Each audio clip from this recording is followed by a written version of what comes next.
நுரையீரல் புற்றுநோய் பொறுத்த வரைக்கும் அறிகுறிகள் அப்படின்னும் போது இனிஷியலாக வந்துட்டு நம்மளுக்கு அறிகுறிகள் ஜென்ரலாக பெருசாக இருக்காது. ஏன்னா நுரையீரல் உறுப்புன்றதே ரொம்ப பெரிய உறுப்புன்றதுனால அறிகுறிகள் இருக்காது. ஆனால் ஆரம்பிக்கிற அறிகுறிகள் வந்து அதே மாதிரி நம்மளுக்கு இந்த பேச்சு தன்மைன்னும் போது வாய்ஸ் வந்து கொஞ்சம் மாறும். ஓகேங்களா? எஸ்பெஷலி இந்த நுரையீரல் புற்றுநோயில் மேல் பகுதியில் ஏதாவது ஸ்ப்ரெட் ஆகிருக்கு அப்படின்னும் போது ஹோர்ஸ்னஸ் ஆஃப் வாய்ஸ்ன்னு சொல்லுவாங்க. இந்த 50+ 60+ல தான் வந்து நுரையீரல் புற்றுநோய்க்கான வாய்ப்புகள் அதிகம். ஏன் அப்படின்னா வந்து சின்ன வயசுலேருந்தே வந்து இந்த ஸ்மோக்கிங் ஹிஸ்ட்ரி, அதே மாதிரி வந்து ஏர் பொல்யூஷன் ஹிஸ்ட்ரி, இண்டஸ்ட்ரியில் வேலை செய்கிற ஹிஸ்ட்ரி, கெமிக்கல் எக்ஸ்போஷர், இதெல்லாம் தான் புற்றுநோய்க்கு மெயின் ரீசனாக இருக்குது.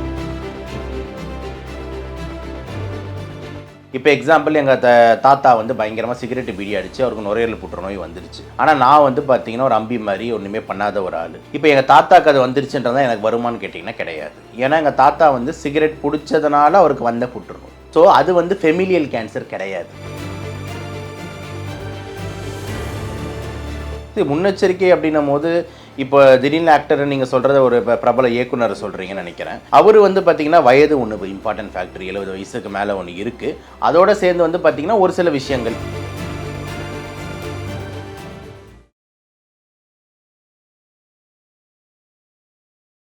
ஐபிஎன் ஹெல்த் நேயர்களுக்கு வணக்கம். இன்னைக்கு நிகழ்ச்சியில நம்ம கூட லங் ஸ்பெஷலிஸ்ட் டாக்டர் சபரிதா இருக்காரு. வணக்கம் சார். வணக்கம் மேடம். வணக்கம். எப்படி இருக்கீங்க? நல்லா இருக்கேன் மேடம். முதல்ல வந்து ஒருத்தருக்கு இப்போ நுரையீரல் புற்றுநோய் இருக்கு அப்படின்னா ஸ்டார்டிங்ல இருந்து எப்படிலாம் தெரிஞ்சுக்கலாம் சார்? நுரையீரல் புற்றுநோய் பொறுத்த வரைக்கும் அறிகுறிகள் அப்படின்னும் போது இனிஷியலாக வந்துட்டு நம்மளுக்கு அறிகுறிகள் ஜென்ரலாக பெருசாக இருக்காது. ஏன்னா நுரையீரல் உறுப்புன்றதே ரொம்ப பெரிய உறுப்புன்றதுனால அறிகுறிகள் இருக்காது. ஆனால் ஆரம்பிக்கிற அறிகுறிகள் வந்து எல்லா நுரையீரல் ப்ராப்ளம் மாதிரியும் உங்களுக்கு வந்து ஒரு இரும்பல் வந்து நிற்காமல் வந்துக்கிட்டே இருக்கிறது. அதுக்கப்புறம் வந்து பார்த்திங்கன்னா வந்து கொஞ்சம் லைட்டாக இருமும் போது வந்து சளியில் வந்து ரத்தம் மாதிரி கலந்து வருது. இதெல்லாம் வந்து கொஞ்சம் இம்பார்ட்டண்ட்டான வார்னிங் சைன். ஸ்டார்டிங்கில் வெறும் இரும்பலாக இருக்கிறது, அதுக்கப்புறம் வந்துட்டு ஒரு இரும்பி ஒரு ரத்தம் மாதிரி வர்றதுன்றது இம்பார்ட்டன்ட் வார்னிங் சைன். இன்னொரு அறிகுறி அப்படின்னும் போது மூச்சு வாங்குறது எஸ்பெஷலி எப்போ வரும்னா இந்த புற்றுநோய் என்ற அந்த கட்டி வந்துட்டு ஒரு நீர் மாதிரி உற்பத்தி பண்ணி நுரையீரல் ஃபுல்லாக நீர் சேரும் போதும், இல்லைன்னா அந்த புற்றுநோய் கட்டி வந்து நுரையீரலில் மெயினான அந்த டியூப்ல வந்து அடைக்கும் போது நம்மளுக்கு மூச்சு வாங்குறதுன்றது வந்து ஏற்படலாம்.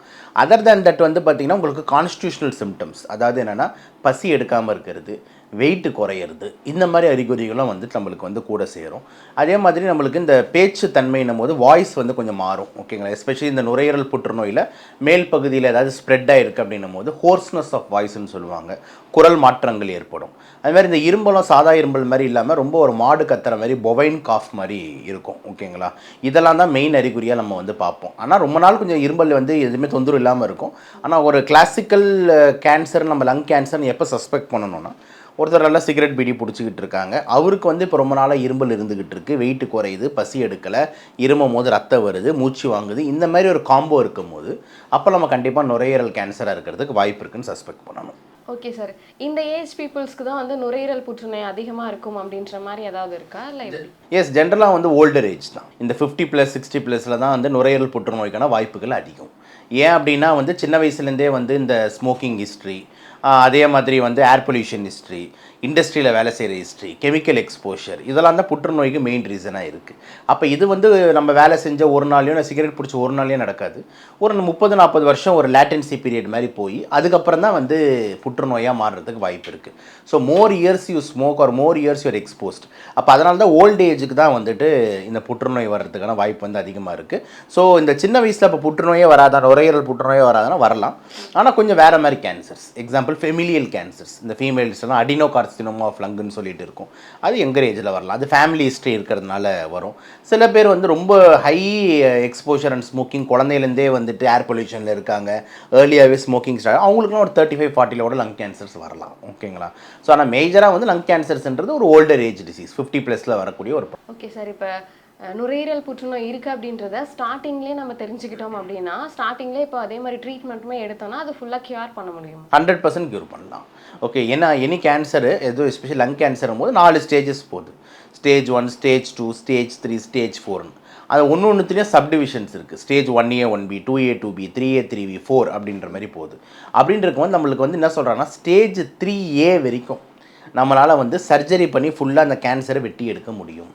ஸ்டேஜ் 2 வரைக்கும் ரொம்ப கம்ஃபர்டபுளாகவே நம்ம சரி பண்ண முடியும். 3Aன்றது கொஞ்சம் சேலஞ்சாக இருக்கும், ஆனாலும் பண்ணலாம். அது பேர் தான் பல்கி டியூமர்னு சொல்லுவாங்க. 3A கொஞ்சம் பெரிய சைஸ் கட்டி அப்படின்வாங்க.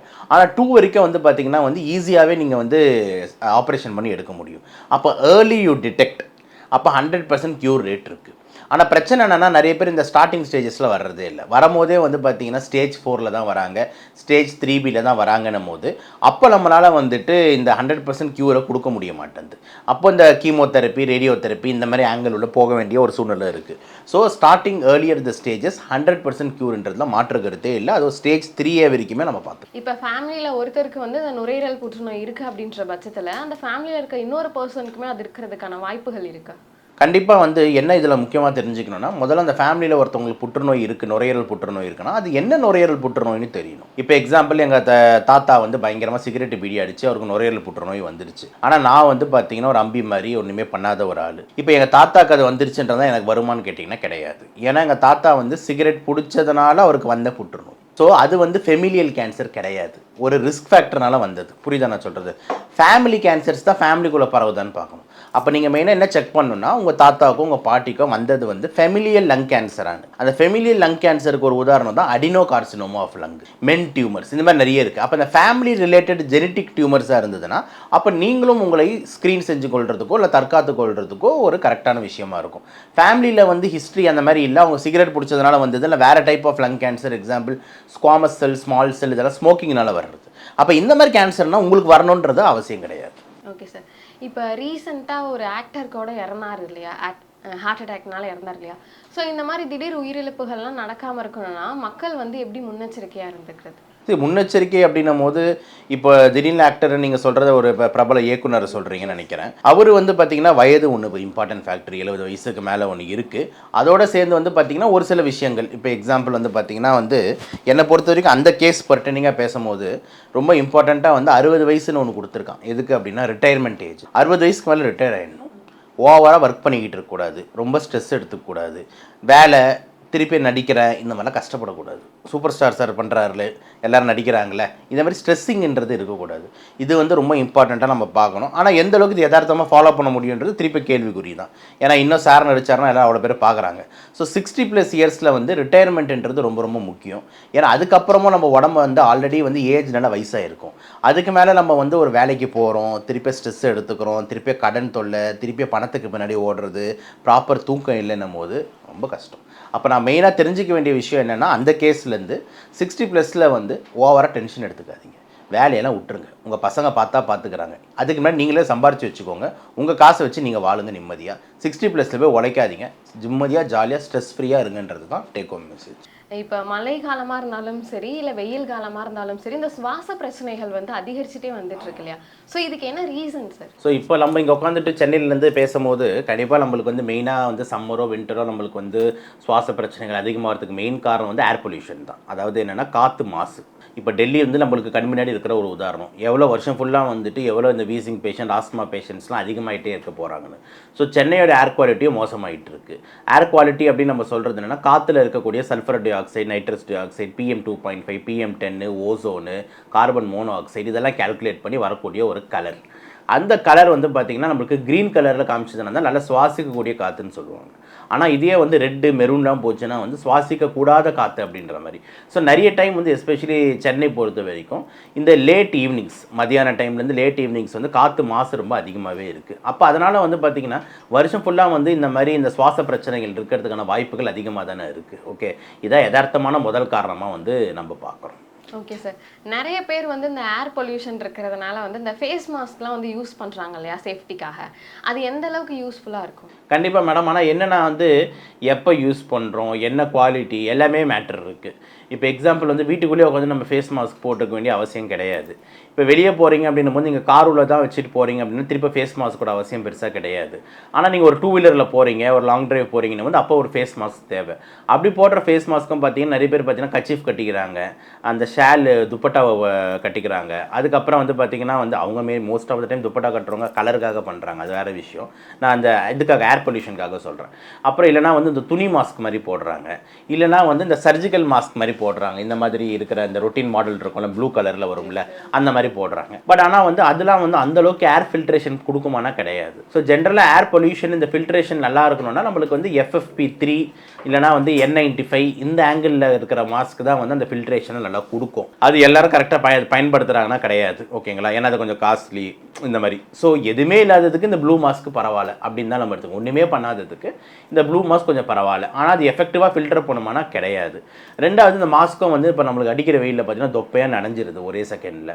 அதுக்கப்புறம் இந்த ஈரத்தன்மையோட போடுறது கஷ்டமாக இருக்குன்னு தூக்கி போட்டுடுறாங்க. இதெல்லாம் ஒரு பெரிய சேலஞ்சஸ் இருக்குது. ஸோ அதனால் வந்து நம்மளுக்கு இந்த மாதிரி வெளியே போகிறீங்க, 2 வீலர்ஸ்லாம் போகிறீங்க, லாங் ட்ரைவ்லாம் போகிறீங்கன்னா கண்டிப்பாக மாஸ்க் வித் ஹெல்மெட் போட்டுக்கிறதுன்றது ஒரு சேஃப் ஆப்ஷன் நம்மளுக்கு பார்க்குறோம்.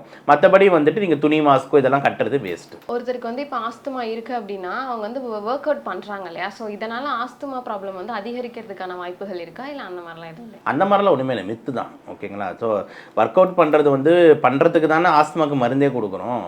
ஆஸ்மா பேஷண்ட்டு தான் இவங்க நம்மளுக்கு பிரியங்கா சோப்ரா மேடம் அவங்க எவ்வளோ ஜாலியாக பேட்டி கொடுத்துக்கிட்டு ஐ மீன் ஆஸ்மா பேஷண்ட் ஐ சப்போர்ட் இன்ஹேலர்னுவாங்க.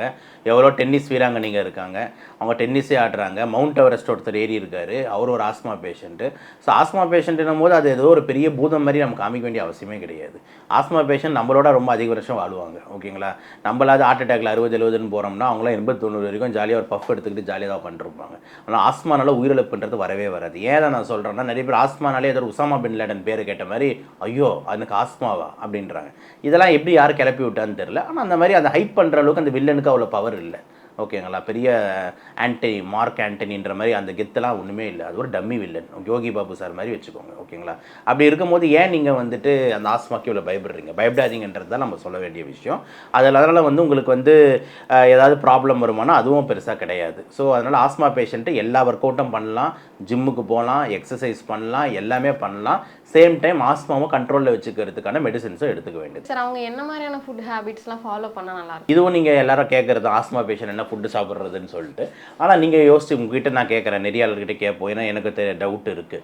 இப்போ ஆஸ்மான்றது வந்து லங்ஸோட ப்ராப்ளம், லங்ஸில் வர அந்த வீசிங் ப்ராப்ளம் தானே, ஓகே? இப்போ லங்ஸுள்ள போகிறது வந்து பிரியாணி சாப்பாடா இல்லைனா காற்றா? ஸோ இப்போ இதில் வந்து பார்த்திங்கன்னா போய் சேர்றது காற்று தான். அப்போ காற்று தான் லங்ஸில் போய் சேருதுன்னும் போது லங்ஸை தூண்டி விடுறது காற்றுல இருக்க விஷயங்கள். அப்போ காற்றுல இருக்கிற தூசி, காற்றுல இருக்கிற புகை, காற்றுல இருக்கிற நம்மளோட இந்த அனிமல்ஸோட முடி, இதெல்லாம் தான் தூண்டி விடுமே தவிர நம்ம சாப்பிட்ற சாப்பாடுக்கு பெரிய லிங்க் கிடையாது, ஓகேங்களா?